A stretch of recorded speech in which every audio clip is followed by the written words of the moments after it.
বিসমিল্লাহির রহমানির রহিম। সবাইকে আবারও স্বাগত জানাচ্ছি নতুন আরেকটি ভিডিওতে।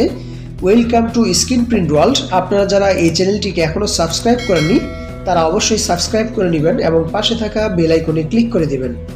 সো আজকের ভিডিওতে থাকছে স্ক্রিন প্রিন্ট কিভাবে করে, এবং স্ক্রিন প্রিন্টেরই আরেকটি অপশন, সেটি হচ্ছে রাবার প্রিন্ট কি এবং কিভাবে করে। আপনি যে স্ট্রাইক অফটি আপনি দেখতে পাচ্ছেন, এটি হচ্ছে একটি রাবার প্রিন্টের স্ট্রাইক অফ। রাবার প্রিন্টটি হচ্ছে মূলত রাবারের কয়েকটি স্তরের আস্তরণ দিয়ে প্রিন্ট করা হয়।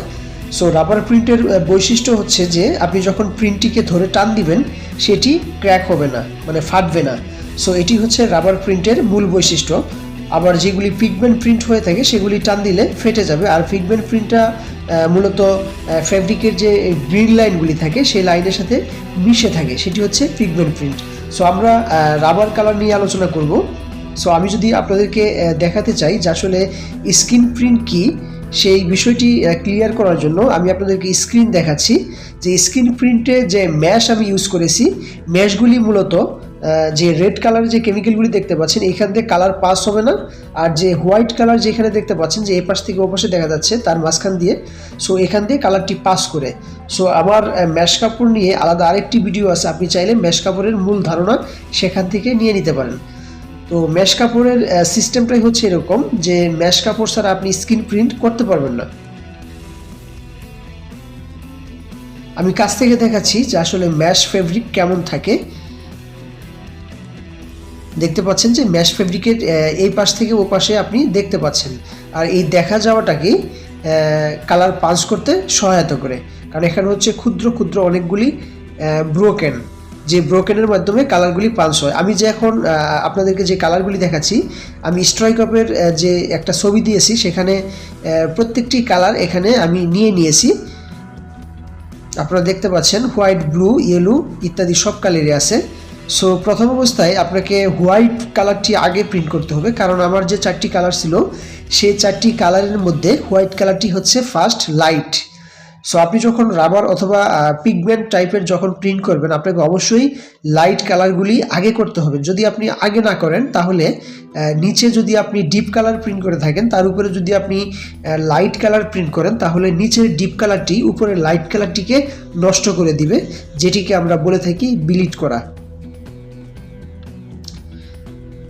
সো এখন আমরা রেড কালারটি নিয়ে নিচ্ছি। আপনি দেখতে পাচ্ছেন যে উপরে আমাদের আরেকটি ডিজাইন আছে, বাট এটি আমি বন্ধ করে নিয়েছি কারণ একটা স্ক্রিনে দুটি কালারের ডিজাইন দেওয়া ছিল। আমি নিচের রেড কালারটি প্রিন্ট করতেছি এবং নিচে যে ডিজাইনটি ছিল একদম উপরের দিকে যে ডিজাইনটা ছিল সেটি আমরা গাম টেপ দিয়ে বন্ধ রেখেছি। সো রাবার কালার প্রিন্ট করার জন্য আপনাকে অবশ্যই 3টি লেয়ার অথবা 2টি লেয়ার দিতে হয়। আমরা এখানে 3টি লেয়ার দিচ্ছি এবং প্রত্যেকটি লেয়ার ভালো করে ড্রাই করার পর আপনাকে অবশ্যই সেকেন্ড আরেকটি লেয়ার অ্যাপ্লাই করতে হবে। সো আমি যদি আপনাদেরকে কাছ থেকে দেখাই, দেখতে পাচ্ছেন যে মোটামুটি 3টি লেয়ার দেওয়ার পর আমাদের এই প্রিন্টের লুকটি এরকম দেখাচ্ছে। দেখতেই পাচ্ছেন অনেক ব্ল্যাক বডির উপরে যে সুন্দর একটি কাভারেজ চলে এসেছে, সেটি আসলে যথেষ্ট। সো থার্ড কালার, আমি স্ক্রিনটিকে ভিজা জুট দিয়ে মুছে নিচ্ছি, কারণ হার্ডনার করার পর স্ক্রিন আপনাকে অবশ্যই ভিজা কাপড় দিয়ে মুছে নিতে হবে, না হলে আপনি প্রিন্ট করতে প্রবলেমে পড়বেন। সো আমি গোল্ডেন কালারটা দেখতে পাচ্ছেন যে আস্তে আস্তে আমাদের প্রিন্টটি ডেকোরেট হচ্ছে। যে আসলে স্ক্রিন প্রিন্ট কতটা ক্রিয়েটিভ, আপনারা যারা স্ক্রিন প্রিন্ট জানেন না বা বুঝেন না তাদের কাছে মনে হবে কাল্পনিক, বাট স্ক্রিন প্রিন্ট সত্যিকার অর্থেই অনেকটা সহজ একটি পদ্ধতি, বাট অনেকটাই ক্রিয়েটিভ। সো আপনারা যারা নতুন বিজনেস করতে চান, প্রিন্টিং অথবা ছোটোখাটো কারখানা করতে চান, তারা কিন্তু স্ক্রিন প্রিন্টের প্রশিক্ষণ নিয়ে আপনারা ইজিলি নিজের ব্যবসা দাঁড় করাতে পারেন। আমি এটিও 3টি লেয়ার দিয়ে নিচ্ছি। আমি যদি আপনাদেরকে কাছ থেকে দেখাই, 3টি লেয়ার দেওয়ার পর দেখতে পাচ্ছেন যে রাবার প্রিন্ট এখানে গ্রাউন্ড শু করে নেই। আপনাদেরকে আগেই বলেছিলাম যে নিচের একটি ডিজাইন আমাদের বন্ধ করা ছিল গাম টেপ দিয়ে, আমি এখন সেটি প্রিন্ট করব। দেখতে পাচ্ছেন আগে যে রেড কালারটি করেছিলাম সেটি এখন গাম টেপ দিয়ে বন্ধ করে নিচ্ছি, কারণ সেখানে আমি অলরেডি রেড কালার প্রিন্ট করে রেখেছি। সো আপনি চাইলে আপনার কস্ট কমানোর জন্য একটা স্ক্রিনেই যদি ডিস্টেন্স থাকে একটা ডিজাইন থেকে আরেকটি ডিজাইনের, সেই ক্ষেত্রে আপনি একটা স্ক্রিনেই কয়েকটি কালার আপনি এক্সপোজ দিয়ে নিতে পারেন। তাহলে সেই ক্ষেত্রে আপনার স্ক্রিন কম লাগবে, কেমিক্যাল কম খরচ হবে, ইত্যাদি ইত্যাদি থেকে আপনি বেঁচে যাবেন। সো এখন আমি লাস্ট যে কালারটি প্রিন্ট করবো এটি হচ্ছে একটি টার্কিশ ব্লু কালার। আমি টার্কিশ ব্লু কালারটি প্রিন্ট করার জন্য কালারটি স্ক্রিনে নিয়ে নিয়েছি। আর আপনাদেরকে বলে রাখি, আমি যে কেমিক্যালগুলি ইউজ করেছি সবগুলি রাবার কালার। দেখতে পাচ্ছেন যে কত সুন্দরভাবে ফুটে উঠেছে প্রিন্টটি, অমায়িক সৌন্দর্য। আপনি এভাবে পৃথিবীর যে কোনো সিনারি, যে কোনো ডিজাইন আপনি স্ক্রিন প্রিন্টের মাধ্যমে করতে পারবেন। স্ক্রিন প্রিন্টে অনেক সময় ফটো প্রিন্ট করা হয়, রাবার টাইপের প্রিন্ট করা হয়, এই দুটোর মাধ্যমেই আপনি স্ক্রিন প্রিন্ট অনেক কিছুই করতে পারবেন। আপনার কাছে যদি মূলত ভালো ডিজাইনার অথবা ভালো ডিজাইনার আপনি হয়ে থাকেন আর আপনি যদি স্ক্রিন প্রিন্টের কাজ জানেন, সেই ক্ষেত্রে আপনার কাছে যে কোনো প্রিন্ট করা খুবই সহজ হবে।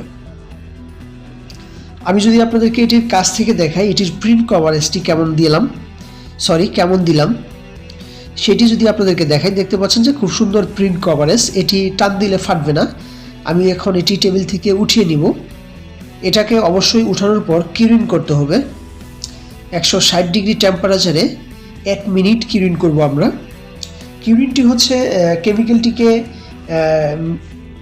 আরও ওয়াশ ডিউরেবিলিটি থেকে রক্ষা করা। কিউরিং করার অর্থটাই হচ্ছে কালারটিকে টেকসই এবং মজবুত করার জন্য কিউরিং করতে হয়। কেমিক্যালগুলি যখন ফিক্সিং করা হয়, ফিক্সিংয়ের মূল কাজটি করা হয় হচ্ছে কিউরিংয়ের মাধ্যমে। যখন আপনি কিউরিং করবেন, কিউরিং করার সাথে সাথে কেমিক্যালটির যে ফিক্সিং এজেন্টগুলি খুব গুরুত্ব সহকারে এটিকে ফিক্সড করে দিবে। সো আশা করি বুঝতে পেরেছেন। সবাইকে ধন্যবাদ।